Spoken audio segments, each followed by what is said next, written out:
Assalamualaikum warahmatullahi wabarakatuh. Alhamdulillahirabbil alamin. Alhamdulillahilladzi hadana lihadza wa ma kunna linahtadiya laula an hadanallah. Asyhadu an la ilaha illallah wahdahu la syarikalah wa asyhadu anna Muhammadan abduhu wa rasuluh.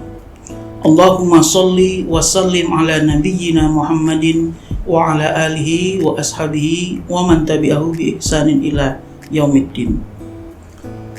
Para pemirsa Persada TV UAD dimanapun berada, kita berjumpa kembali atas rahmat Allah dalam kajian hadis pertemuan kali ini. Semoga pertemuan kita ini membawa berkah dan rahmatnya.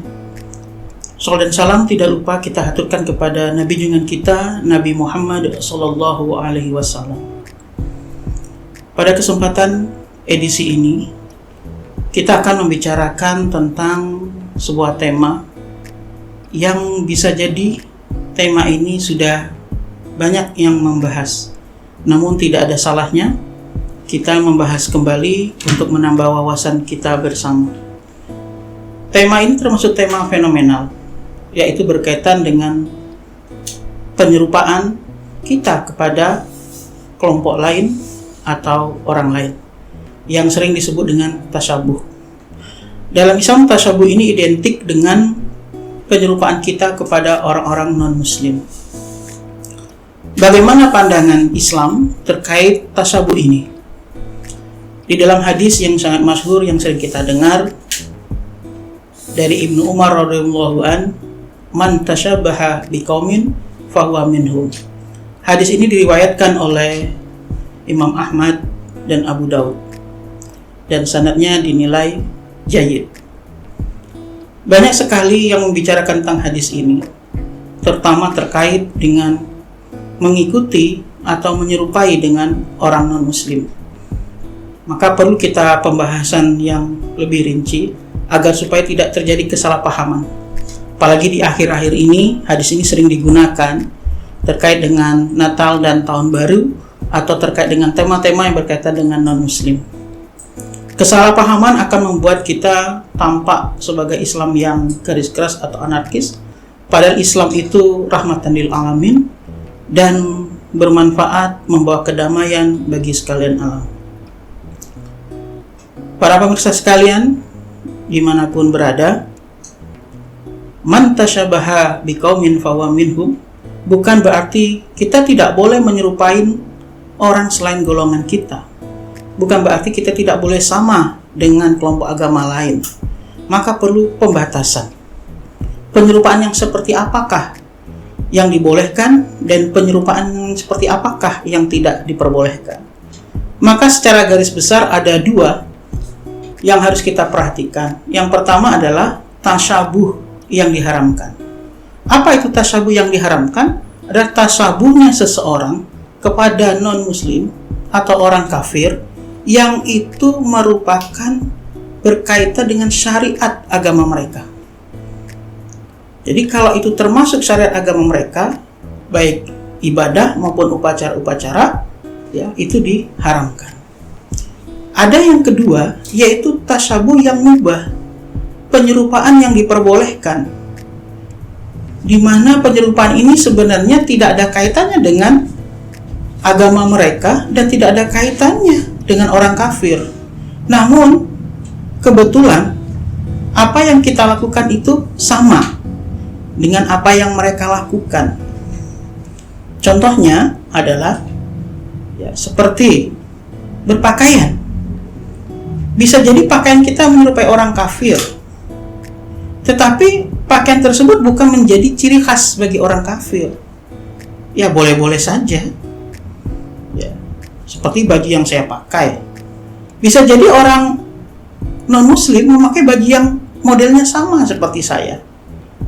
Bukan berarti kita tasyabuh yang dilarang, tapi tasyabuh yang mubah, karena bukan bagian dari syariat mereka. Dua hal ini harus betul-betul dipahami, sehingga kita tidak menganggap seolah-olah orang yang sama itu semuanya salah. Jadi Jangan dimaknai tasyabuh itu segala sesuatu yang sama atau menyerupai orang kafir atau non-muslim, maka kita tidak termasuk golongan Nabi atau kita termasuk golongan mereka. Maka perlu hati-hati dalam pemahaman ini. Ada 3 hal yang harus kita perhatikan, ya, kapan tasyabuh itu harus menjadi kebolehan bagi kita. Yang pertama, tasyabuh itu bukan bagian dari syariat agama mereka. Contoh, ibadah. Ibadah kita tidak boleh sama dengan mereka. Misalnya, ya, umat lain ada yang hari Minggu ibadahnya dengan cara ada yang bernyanyi, membaca mantra, dan lain sebagainya. Nah, kita tidak boleh mengikuti upacara-upacara yang seperti itu, karena itu bagian ibadah mereka atau syariat mereka. Atau berkaitan dengan hari raya. Kita punya hari raya sendiri, maka kita tidak boleh mengikuti hari raya orang lain, karena itu adalah pensyariatan agama mereka. Yang kedua, tasyabuh yang dibolehkan juga harus diperhatikan. Tasyabuhnya ini dilakukan oleh orang-orang non-muslim, tetapi kalau kita melakukannya tidak menjadikan kita menyelisih agama kita.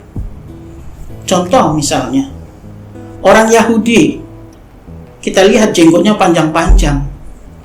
Bukan berarti ketika ada orang Islam yang berjenggot itu tidak boleh, bukan begitu. Jadi di agama kita juga ada jenggot yang itu dibolehkan, bahkan yang lain menganggapnya adalah kesunahan. Maka tasyabuh kita ini tidak menyelisih agama kita. Contoh lagi misalnya, puasa Asyura. Orang Yahudi juga ada puasa Asyura. Ya, lalu Nabi menyelisihi waktunya. Maka kita dengar ada yang 11, 9, ya, bahkan ada yang 12 dan 13. Ya. Nah, ini tasyabuh yang dibolehkan. Ada lagi yang ketiga. Kapan tasyabuh itu diperbolehkan? Diperbolehkan tasyabuh itu apabila berkaitan dengan hajat, kebutuhan kita, dan itu tidak melanggar syariat kita. Kalau ini bentuknya apapun, ya, contoh misalnya non-muslim menggunakan kendaraan, ya, yang itu yang mereka produksi dan mereka gunakan, kita juga boleh, karena itu merupakan kebutuhan kita. Orang muslim, non-muslim menggunakan teknologi, mereka yang menciptakan teknologi itu, kita menggunakan juga boleh, karena itu adalah faktor kebutuhan.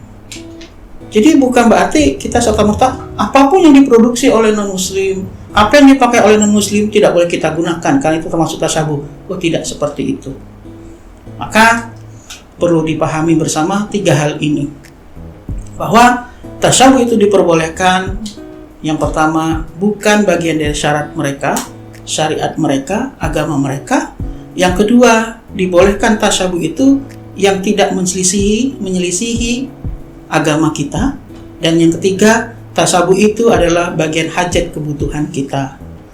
Lalu muncul pertanyaan, mengapa kok kita tidak boleh tasyabuh kepada non-muslim?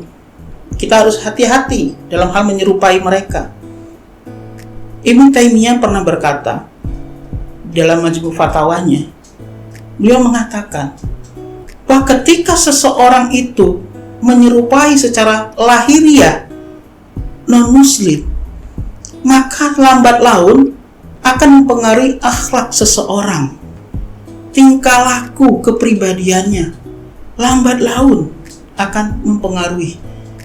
Ya, contoh nih, misalnya kita berpakaian seperti mereka yang itu mungkin identik dengan kebudayaan mereka, bukan dengan syariat mereka.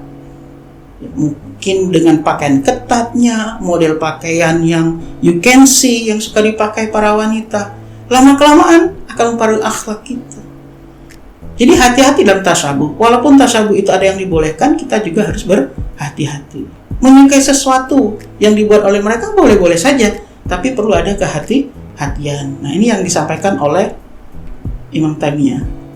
Jadi, para pemirsa sekalian, bukan berarti tasyabuh itu secara menyeluruh sehingga kita tidak boleh sama sekali menyerupai mereka, tapi ada batasan-batasannya.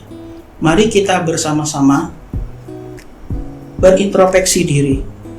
Perilaku apa saja yang sudah kita lakukan itu merupakan bagian dari tasabuh mereka. Adakah syariat-syariat mereka yang kita ikuti menjadi bagian kehidupan kita, yang itu merupakan tasabuh kepada mereka? Di hadis lain, riwayat Tirmizi, dikatakan bahwa Rasulullah bersabda, "Laisa mina man tasyabaha bi ghairina." Bukan termasuk golongan kami orang yang menyerupai dari selain kami. Maka ini sebuah peringatan bagi kita. Maka perlu bagi kita banyak membaca, meluaskan wawasan kita, apa saja yang menjadi bagian contoh yang bisa kita tauladani dari Rasulullah, dan baik untuk umat Islam, sebelum kita mencontoh atau mentasyabuhi kelompok lain, agama lain. Ini bukti bahwa kita benar-benar mencintai agama kita sendiri. Jangan kita penuhi dahulu penyerupaan kepada kelompok lain, agama lain, sebelum kita penuhi aktivitas kita, kehidupan kita ini dengan mencontoh apa yang dicontohkan oleh Rasulnya, yaitu Nabi Muhammad SAW. Demikian pembahasan kita pada pertemuan kali ini. Semoga materi ini dapat memberikan motivasi bagi kita untuk mengintrospeksi diri kita. Apa saja yang telah kita lakukan, apa saja yang kita perbuat, apakah memang itu bagian dari Islam ataukah itu di luar Islam, sehingga kita bisa melahirkan Islam itu sebagai rahmatan lil alamin. Jangan lupa untuk tetap selalu setia dengan channel ini, dan like and subscribe dan juga komentar untuk perbaikan ke depannya. Saya akhiri, wassalamualaikum warahmatullahi wabarakatuh.